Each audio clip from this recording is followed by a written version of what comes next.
Next কোয়েশ্চেনটা হচ্ছে অনেক বেশি সোজা কোয়েশ্চেন, যেটা দুজনই জানে এটার অ্যান্সার। সেটা হচ্ছে আমার চাইল্ডহুডের ফেভারিট কার্টুন কি? আমি জানি ঠিক আছে, কিন্তু আমি নামটা মনে করতে পারছিলাম। জানি, আরে ওই নীল আমি লিখে দিয়েছে। জানি না। হ্যাঁ ঠিক আছে, তুই লুকিয়ে রাখ এবার, আমি জানি, বলছি। অ্যান্সার দেখাবি না।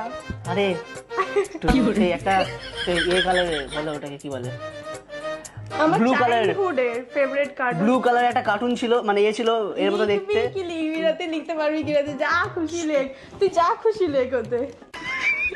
ঠিক আছে, তো চলো। এবার আমি আগে দীপেরটাকে দেখিয়ে দিও কি কি লিখেছে।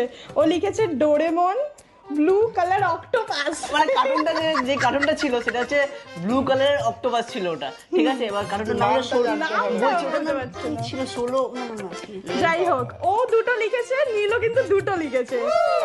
নীল যে দুটো লিখেছে একদম কারেক্ট লিখেছে। একটা হচ্ছে নিনজা হাতড়ি, আমার সবথেকে বেশি ফেভারিট ছিল। ছোটবেলায় বলেছিল যে তুই নিনজা হাতুড়িকে বিয়ে করতে চাই। হ্যাঁ, আমি ছোটবেলায় আমি পাগল ছিলাম নিনজা হাতড়িকে বিয়ে করার জন্য।